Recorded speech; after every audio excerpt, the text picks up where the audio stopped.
Hi guys, current affairs funda में आप सभी का स्वागत है। मैं हूं आपके साथ अभिषेक शर्मा और आज के इस वीडियो सेशन में हम 27 जनवरी तक के सभी इंपॉर्टेंट करंट अफेयर्स कवर करने वाले हैं। हमेशा की तरह आप इस वीडियो को अंत तक जरूर देखिएगा। आज भी आपको काफ़ी कुछ जानने के लिए मिलेगा। साथ ही गाइस, इस सेशन को शुरू करने से पहले आप सभी को बताना चाहूँगा, यदि आप हमारे daily current affairs PDF, weekly PDF और मंथली पीडीएफ चाहते हैं तो इस वीडियो के फर्स्ट कमेंट में या फिर वीडियो के डिस्क्रिप्शन में दिए गए लिंक पर क्लिक करके पा सकते हैं। साथ ही आप गूगल प्ले स्टोर से करंट अफेयर्स फंडा ऐप को भी इंस्टॉल कर लीजिए, क्योंकि जो भी हमारा पीडीएफ मटेरियल है जिसमें हम आपको करंट अफेयर्स के साथ साथ स्टैटिक जीके भी प्रोवाइड कराते हैं, ये सभी मटेरियल आपको हमारी करंट अफेयर्स फंडा ऐप पर ही मिल पाएगा।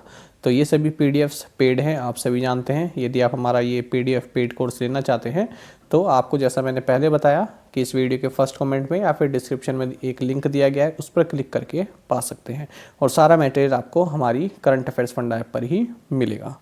तो ये सभी टॉपिक्स हैं जो आपको जो है कवर करते हैं हमारी पीडीएफ्स में। तो कोई भी अगर आपका डाउट होगा तो आप हमें कमेंट बॉक्स में ज़रूर लिखिएगा।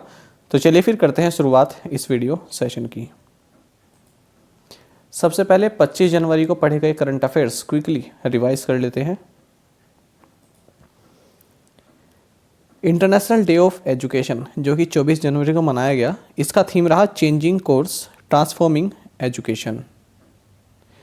जापान के पूर्व प्राइम मिनिस्टर प्रधानमंत्री शिंजो आबे, इनको नेताजी अवार्ड 2022 दिया गया है।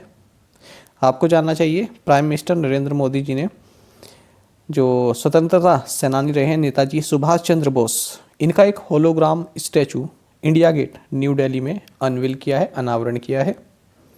आपको जानना चाहिए, प्राइम मिनिस्टर नरेंद्र मोदी ने मॉरिशस में सोशल हाउसिंग यूनिट्स प्रोजेक्ट, इसको भी इनॉग्रेट किया है वर्चुअली। भारतीय महिला क्रिकेटर स्मृति मंदाना, इनको रशेल हेहू फ्लिंट ट्रॉफी दी गई है आईसीसी वुमेन्स क्रिकेटर ऑफ 2021 के लिए। आपको जानना चाहिए, प्राजक्ता कोली, ये इंडिया की first UN Development Programme UNDP youth climate champion बनाई गई है। कोकपोरोक डे फेस्टिवल त्रिपुरा में मनाया जाता है। Former Indian footballer Subhash Bhowmick, इनका हाल ही में निधन हो गया। एमआर ललित बाबू, इन्होंने मैरियनबेड ओपन 2022 चेस टूर्नामेंट जीत लिया है। वियतनाम के जैन मास्टर और मोंक टर्न पीस एक्टिविस्ट थीच नाथ हान, इनका हाल ही में निधन हो गया। The legend of Birsa Munda, इस पुस्तक को ऑथर किया है तुहिन एसिना और अंकिता वर्मा ने। नेशनल गर्ल्स चाइल्ड डे, ये 24 जनवरी को मनाया गया। एग्रीकल्चर मिनिस्ट्री जो एग्रीकल्चरल इंस्टीट्यूट्स हैं, इनको ड्रोन्स परचेज करने के लिए 10 लाख रुपए तक का ग्रांट प्रोवाइड कराएगी। सुष्मिता सेन ने international association of working women award जीता है। रेन फ्रॉग की नई स्पीसीज मिली है पनामा जंगलों में और इस स्पीसीज का नाम Swedish environmental activist Greta Thunberg के नाम पर रखा गया है। इंडिया का first state of the art para badminton academy, ये लखनऊ में ओपन किया गया। और साथ ही आपको जानना चाहिए, कर्नाटक स्टेट गवर्नमेंट ने इंडिया का first AVGC centre of excellence launch किया है। तो चलिए अब देखते हैं 27 जनवरी तक के सभी इंपॉर्टेंट करंट अफेयर्स। भारत और किस देश ने दोनों देशों के बीच राजनयिक संबंधों की स्थापना की 30वीं वर्षगांठ को चिन्हित करने के लिए एक स्मारक लोगो लॉन्च किया है? ऑप्शंस आपके सामने हैं। सही आंसर ऑप्शन ए है। So India and Israel launched a commemorative logo to mark 30th anniversary of the establishment of diplomatic ties between the two countries. देखिए, आप सभी जानते हैं इंडिया और इजराइल के संबंध काफ़ी अच्छे हैं और इन दोनों के बीच डिप्लोमेटिक रिलेशंस को अब 30 ईयर्स हो गए हैं। तो ये 30th एनिवर्सरी मना रहे हैं इस जनवरी में। आपको जानना चाहिए, 29 जनवरी 1992 में इंडिया और इजराइल के बीच में डिप्लोमेटिक संबंध स्थापित हुए थे और इस मौके पर इन दोनों ही देशों ने एक लोगो लॉन्च किया है। उस लोगो में क्या क्या है? एक तो है स्टार ऑफ डेविड और दूसरा है अशोक चक्र। आपको जानना चाहिए, स्टार ऑफ डेविड ये इजराइल का जो फ्लैग है उसमें आता है और अशोक चक्र आप जानते हैं हमारे भारतीय फ्लैग में आता है। इसको बोलते हैं स्टार ऑफ डेविड और ये लोगो इन्होंने लॉन्च किया है। तो इसमें 30 भी आप देख रहे होंगे, 30 भी लिखा है, यानी कि 30 साल पूरे हो गए हैं इंडिया इजराइल रिलेशनशिप को। बाकी आपको जानना चाहिए, जो इसराइल के एम्बेसडर हैं इंडिया में, इनका नाम है नाओर गिलोनाद, और जो इंडिया के एम्बेसडर हैं इसराइल में ये है संजीव सिंगला। चलिए आगे बढ़ते हैं। बाघ संरक्षण पर चौथा एशिया मंत्री स्तरीय सम्मेलन किस देश ने आयोजित किया है? ऑप्शंस आपके सामने हैं और सही आंसर यहाँ पर ऑप्शन सी रहने वाला है। Malaysia organised the 4th Asia ministerial conference on tiger conservation. देखिए, आपको जानना चाहिए भारत के जो minister for environment, forest and climate change है भूपेंद्र यादव, इन्होंने 4th Asia ministerial conference on tiger conservation इसको एड्रेस किया है, संबोधित किया है। साथ ही इन्होंने government of Malaysia and Global Tiger Forum यानी GTF, इन दोनों को ही कॉन्ग्रेचुलेट किया है कि आपने 4th Asia minister conference on tiger conservation इसका आयोजन किया। आपको यहाँ पर जानना चाहिए जो ग्लोबल टाइगर फोरम है इसकी इस्टेब्लिशमेंट 1994 में हुई थी और इसका हेडक्वार्टर्स न्यू दिल्ली में है। साथ ही आपको जानना चाहिए ग्लोबल टाइगर डे ये 29 जुलाई को मनाया जाता है। साथ ही आपको ये भी जानना चाहिए 13 टाइगर रेंज कंट्रीज कौन कौन सी हैं? India, Bangladesh, Bhutan, Cambodia, China, Indonesia, Laos, PDR people's democratic republic, Malaysia, Myanmar, Nepal, Russia, Thailand and Vietnam. चलिए आगे बढ़ेंगे। EY संयुक्त रिपोर्ट के अनुसार भारतीय डिजिटल इंफ्रास्ट्रक्चर को 2025 तक कितने बिलियन डॉलर तक के निवेश की आवश्यकता है? इंपॉर्टेंट क्वेश्चन रहेगा। ऑप्शंस आपके सामने हैं और सही आंसर ऑप्शन सी है। As per the EY joint report, Indian digital infrastructure needs investment of up to $23 billion by 2025। देखिए, EY ने एक रिपोर्ट लॉन्च की है, किसके साथ मिलकर? Digital infrastructure providers association DIPA के साथ मिलकर। इन्होंने ये कहा है कि भारत को यदि डिजिटल सर्विसेज को बढ़ाना है, इसके लिए डिजिटल इंफ्रास्ट्रक्चर सेक्टर को $23 बिलियन की जरूरत पड़ेगी 2025 तक। और साथ ही इन्होंने ये भी कहा है कि जो भारत का ई-कॉमर्स मार्केट रहेगा ये $200 बिलियन को टच जल्द ही करेगा, और जो एजुकेशन टेक्नोलॉजी संबंधित मार्केट है ये $12 बिलियन को टच करेगा। बाकी इन्होंने कहा है कि आगे आने वाले टाइम में जल्द ही 330 मिलियन पीपल 5G यूज़ करते नजर आएंगे। राष्ट्रीय मतदाता दिवस 2022 जो कि 25 जनवरी को मनाया गया, इसका विषय क्या रहा, इसका थीम क्या रहा? ऑप्शंस आपके सामने हैं। सही आंसर ऑप्शन डी रहेगा। So making elections inclusive, accessible and participative is the theme for national voters day 2022। देखिए, आपको जानना चाहिए 12वां नेशनल वोटर्स डे ये 25 जनवरी 2022 को मनाया गया है। हर साल 25 जनवरी को हम नेशनल वोटर्स डे मनाते हैं, और इस बार 2022 में इसका थीम रहा है making elections inclusive, accessible and participative. आपको जानना चाहिए साल 2011 से 25 जनवरी को नेशनल वोटर्स डे मनाते आ रहे हैं। क्यों 25 जनवरी को मनाते आ रहे हैं? क्योंकि 25 जनवरी 1950 25 जनवरी 1950 को इलेक्शन कमीशन ऑफ इंडिया की स्थापना हुई थी। एस बालचंद्रन को किस कैरिबियाई द्वीप राष्ट्र में भारत के अगले उच्चायुक्त के रूप में नियुक्त किया गया है? सही आंसर ऑप्शन बी है। S Balachandran has been appointed as the next high commissioner of India to Saint Lucia.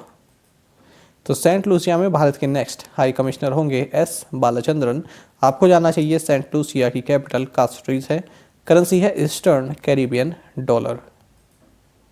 सरकार ने बीटिंग रिट्रीट समारोह के लिए ईसाई धुन अबाइड विद मी को किस देशभक्ति गीत से बदल दिया है? ऑप्शन है आपके पास तेरी मिट्टी, रंग दे बसंती, माँ तुझे सलाम या फिर ए मेरे वतन के लोगों। काफ़ी प्यारा क्वेश्चन है और सही आंसर आपके लिए यहाँ पर ऑप्शन डी रहेगा। The government has replaced Christian hymn abide with me with a Mere Watan Ke Logon for the beating retreat ceremony. माफ़ कीजिएगा। तो देखिए, इस साल की जो बीटिंग रिट्रीट सेरेमनी होने वाली है, इसमें गवर्नमेंट ने क्रिश्चियन हिम जिसके बोल हैं आपके अबाइड विद मी, इसको जो हमारा पैट्रियोटिक सॉन्ग है ए मेरे वतन के लोगों, इससे रिप्लेस कर दिया है। आप सभी जानते हैं 1962 में इंडो चाइना वॉर के दौरान ये वाला गीत कवि प्रदीप द्वारा लिखा गया था और इसको कंपोज किया था सी रामचंद्र ने। और इसको गाया था सिंगर लता मंगेशकर ने। बाकी आपको जानना चाहिए जो अबाइड विद मी है, ये Scottish Anglican poet and hymnologist Henry Francis Lyte द्वारा 1847 में इसको लिखा गया था और साल 1950 से ही ये जो है बेटिंग रिट्रीट सेरेमनी का हिस्सा रहा है। तो याद रखें अबाइड विद मी। बाकी आपको जानना चाहिए बेटिंग रिट्रीट के बारे में, तो ये हर साल इवनिंग में 29 जनवरी की इवनिंग में विजय चौक में परफॉर्म किया जाता है और इसी के साथ जो रिपब्लिक डे सेलिब्रेशंस होते हैं इसकी एंडिंग जो है हो जाती है। यानी कि जो रिपब्लिक डे का पूरा सेलिब्रेशन है तो वो कब ख़त्म होता है, इस बेटिंग रिट्रीट सेरेमनी के साथ। तो इसमें ये अबाइड विद मी ये धुन जो है इसमें गाई जाती है। तो अब इसके बदले ए मेरे वतन के लोगों को जो है अब चुना गया है। कारण कहना है कि इसमें ज़्यादा हमें जो है पैट्रियोटिक हमें ये लगता है, ठीक है, इसमें ज़्यादा भावना आती है इसलिए। भारतीय नौसेना और जापानी नौसेना ने किस क्षेत्र में समुद्री साझेदारी अभ्यास किया है? ऑप्शन आपके सामने है, सही आंसर ऑप्शन डी है। The Indian navy and Japanese navy undertook the maritime partnership exercise in Bay of Bengal.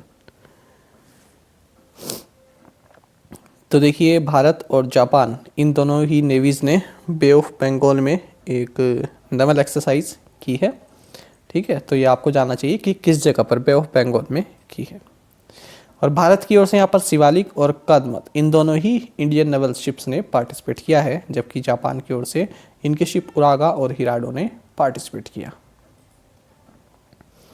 अगला क्वेश्चन देखिए, अंतर्राष्ट्रीय श्रम संगठन की world Employment and Social Outlook Trends 2022 report के अनुसार 2022 में वैश्विक बेरोजगारी कितने मिलियन तक पहुंच जाएगी? ऑप्शंस आपके सामने हैं, सही आंसर ऑप्शन बी है।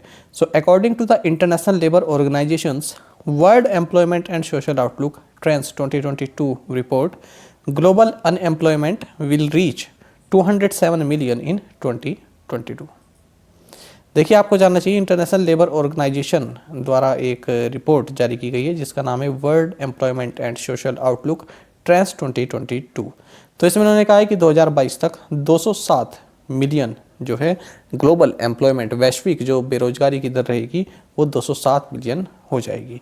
तो एक क्वेश्चन तो आपके लिए यही है जो मैंने आपको बताया। दूसरा ये है कि आपको पता होना चाहिए World Employment and Social Outlook ये रिपोर्ट किसके द्वारा जारी की गई? Answer International Labour Organization. बाकी इन्होंने ये भी बोला है कि 2022 में जो लेबर मार्केट रिकवरी है ये भी काफ़ी डाउन रहने वाली है। साथ ही उन्होंने बताया कि 52 मिलियन फुल टाइम जॉब्स करने के लिए जितने आवर्स की ज़रूरत होती है ना, 52 मिलियन फुल टाइम जॉब्स को पूरा करने के लिए जितने आवर्स की ज़रूरत, जितने घंटों की ज़रूरत होती है उनमें भी काफ़ी कमी देखी जाएगी। बाकी आपको जानना चाहिए इंटरनेशनल लेबर ऑर्गेनाइजेशन के बारे में। इसका हेडक्वार्टर जेनेवा स्विट्जरलैंड में है। डायरेक्टर जनरल गाय राइडर हैं। इसकी स्थापना 1919 में हुई थी। 187 187 मेंबर स्टेट्स हैं और 1969 का नोबेल पीस प्राइज भी इसको मिला था। और आपको जानना चाहिए यूनाइटेड नेशंस की first and oldest specialised agency है। यहाँ से क्वेश्चन बन जाता है, इंटरनेशनल लेबर ऑर्गेनाइजेशन की स्थापना वर्ष से क्वेश्चन पूछ लिया जाता है।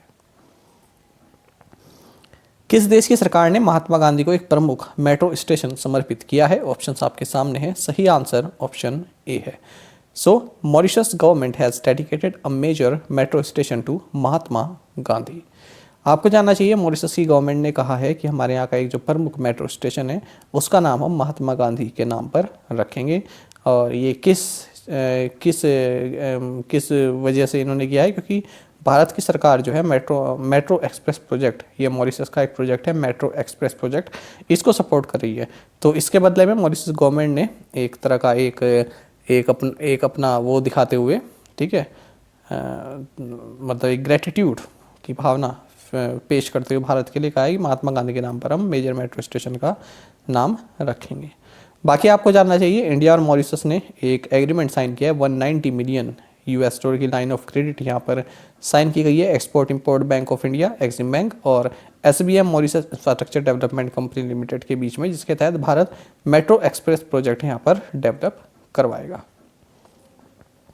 हाल ही में हमने ये भी पढ़ा था कि इंडिया और मॉरिशस इन दोनों के ही PM ने सोशल हाउसिंग प्रोजेक्ट जो कि 45 मिलियन US$ तक का है, इसको भी लॉन्च किया है। तो ये याद रखेंगे social housing project.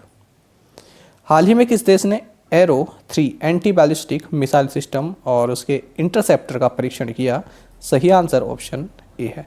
So Israel recently test flighted arrow 3 anti ballistic missile system and its interceptors. तो याद रखेंगे एरो 3 ये किससे संबंधित है? इजराइल से संबंधित है कि एंटी बैलिस्टिक मिसाइल सिस्टम है। कभी कभी ऐसे भी आ जाता है, हाल ही में इजराइल ने जो है एरो 3 का परीक्षण किया है, तो ये क्या है? ठीक है, मिसाइल है या और कुछ है, इस तरह से पूछा जाता है। सैटेलाइट है, क्या है? राष्ट्रीय पर्यटन दिवस किस दिन मनाया जाता है? ऑप्शंस आपके सामने हैं। सही आंसर ऑप्शन सी है। National tourism day is celebrated on 25 जनवरी। और आपको जानना चाहिए कि इस साल 2022 में इसका थीम रहा है rural and community centric tourism.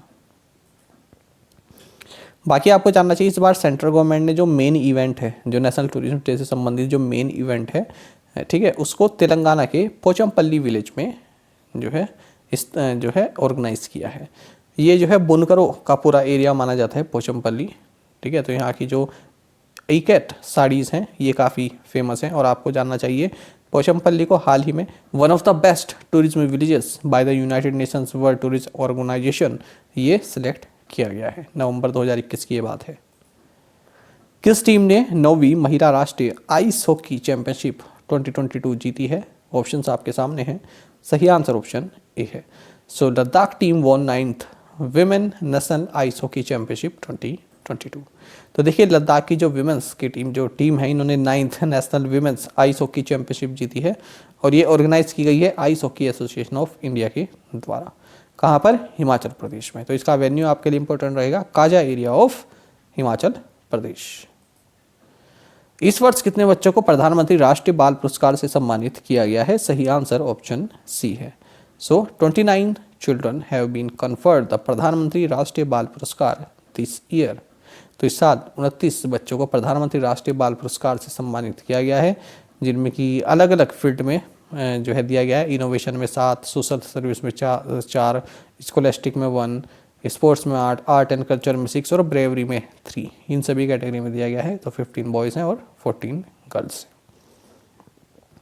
1 lakh रुपए का यहाँ पर कैश प्राइज दिया जाता है। हांगजो चीन में खेले जाने वाले एशियाई खेलों के लिए भारतीय टीम के लिए विदेशी कोच के रूप में किसे नियुक्त किया गया है? ऑप्शंस आपके सामने हैं। सही आंसर ऑप्शन बी है। मैं यहाँ पर आपके लिए एशियन गेम्स स्क्वैश ऐड करना भूल गया। स्क्वैश भी यहाँ पर आएगा, है ना। स्क्वैश का कोच इनको बनाया गया है। मैं PDF में इसको सही कर दूंगा जो PDF लेते हैं, और जो PDF सब्सक्राइबर नहीं है वो अगर नोट्स बनाते हैं तो यहाँ पर स्क्वैश कर लीजिएगा, एशियन गेम्स स्क्वैश। तो देखिए सही आंसर इसका ऑप्शन बी है।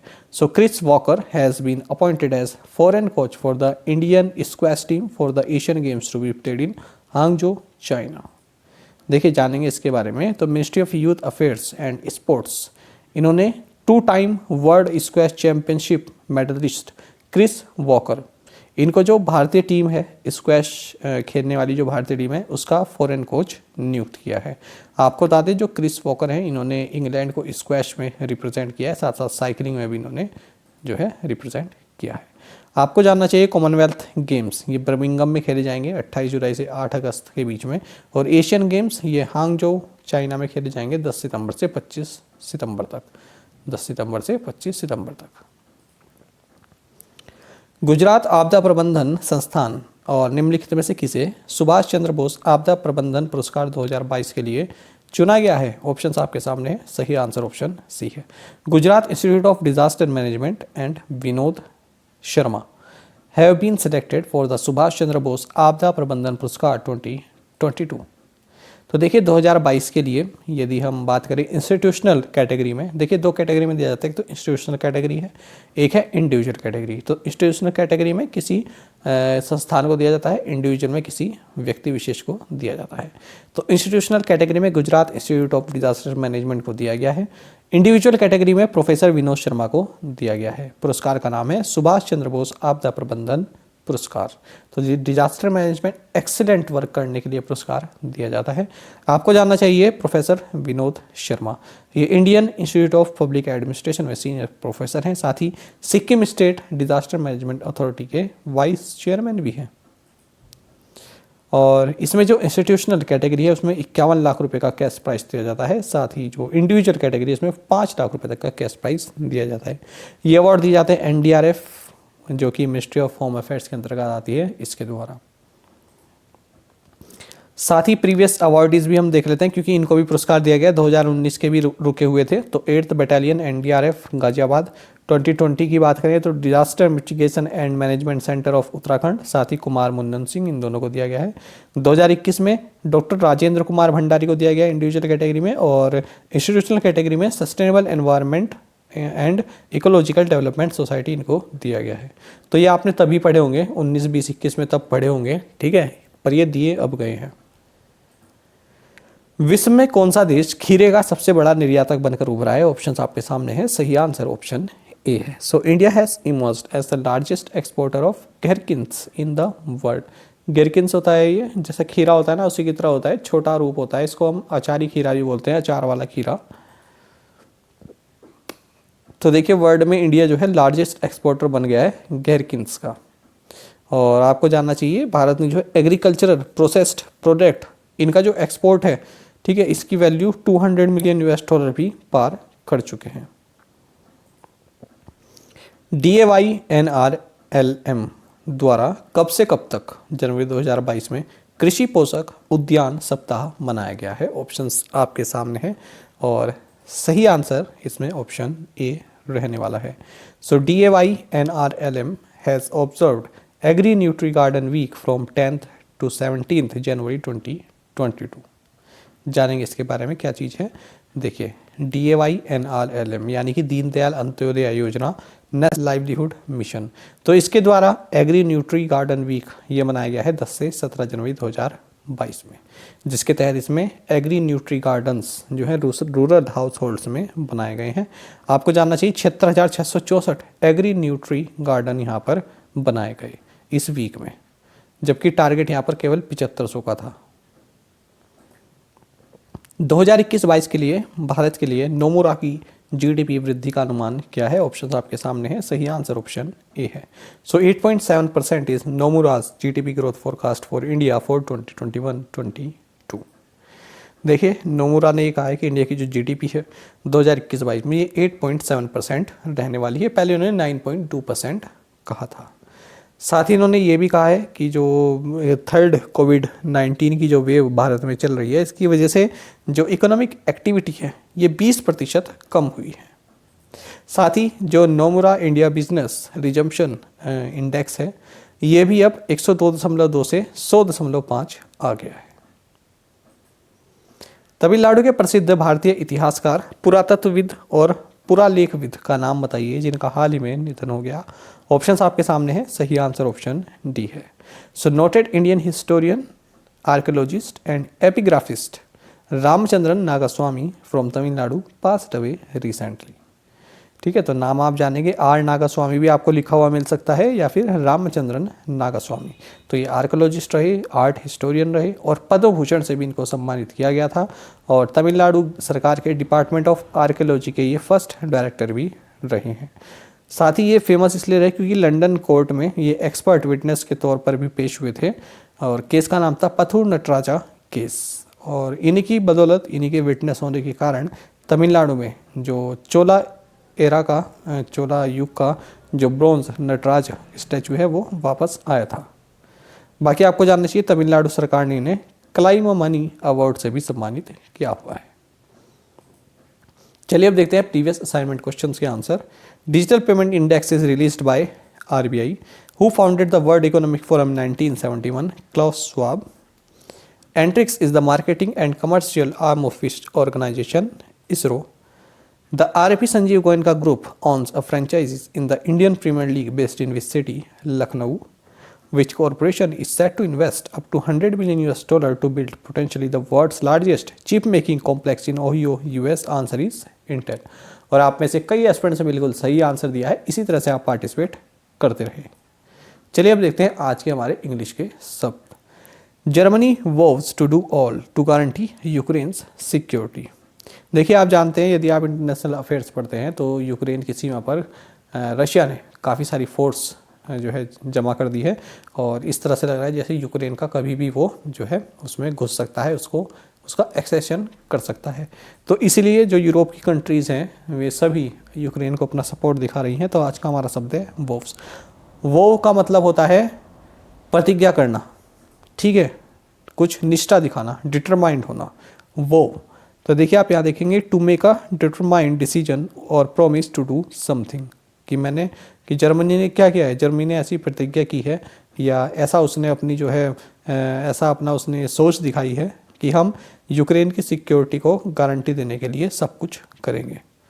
जैसे आप यहाँ देख सकते हैं the guerrillas vowed that they would overthrow the government.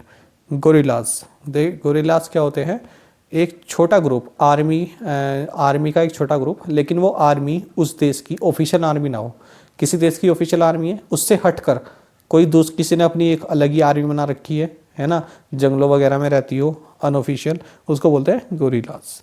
यहाँ पर देखेंगे after the awful meals we had last Christmas I vowed to do more of the cooking myself. तो लास्ट क्रिसमस पर मैंने बहुत ही बेकार खाना बनाया था, उसके बाद से आई वोव्ड मैंने प्रतिज्ञा ली कि मैं जो है अब अपनी कुकिंग पर और ज़्यादा काम करूँगा या करूँगी।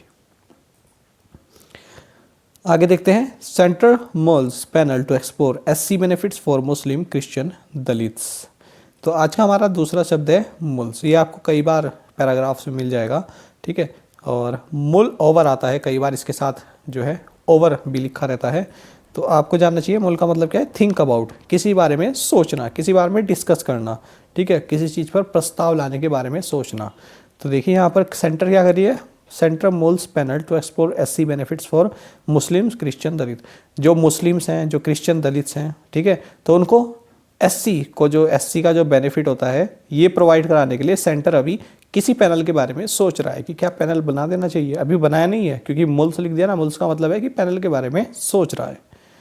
जैसे आप देख सकते हैं यहाँ पर सी बिगेन टू मुल ओवर द वेरियस पॉसिबिलिटीज, उसने कई तरह की संभावनाओं के बारे में जो है सोचना शुरू किया। चलिए अब देखते हैं आज के assignment questions. Ashneer Grover is the co founder of which company? The ISRO propulsion complex at Mahendragiri is located in which state? The first BRICS Sherpas meeting of 2022 was held under the chairmanship of which country? Who is the founder of Punjab Lok Congress? और last question है the national institute of rural development and Panchayati Raj is located in which city? जो ये fifth question है ना, कई बार exam में पूछा जाता है, जो स्टेट लेवल के एग्जाम होते हैं, एसएससी होते हैं, ठीक है, या DSSB वाले एग्जाम होते हैं, इनमें पूछ लिया जाता है। ये वाला क्वेश्चन जो है काफ़ी कॉमन क्वेश्चन है। तो आप पांचों क्वेश्चन के आंसर आप हमें कमेंट बॉक्स में जरूर बताइएगा। यदि आपको एक क्वेश्चन का आंसर भी आता है तो वो भी आप हमें कमेंट बॉक्स में बता सकते हैं। साथ ही करंट अफेयर्स फंडा को आप टेलीग्राम पर भी ज्वाइन कर लीजिए। यहाँ पर रेगुलर वीडियो अपडेट्स और करंट क्विज जैसा हम आप सभी के लिए डालते रहते हैं। साथ ही डिस्कशन ग्रुप में आप किसी भी क्वेश्चन का सोल्यूशन पा सकते हैं। दोस्तों, यहाँ पर हमारे करंट अफेयर्स की प्लेलिस्ट दी गई है, इसको आप जरूर देखें और अपने दोस्तों के साथ, साथ ही फेलो एस्पिरेंट्स के साथ हमारे करंट अफेयर्स को शेयर जरूर करें। आज का ये सेशन आपको कैसा लगा हमें कमेंट बॉक्स में जरूर बताइएगा। Thank you guys.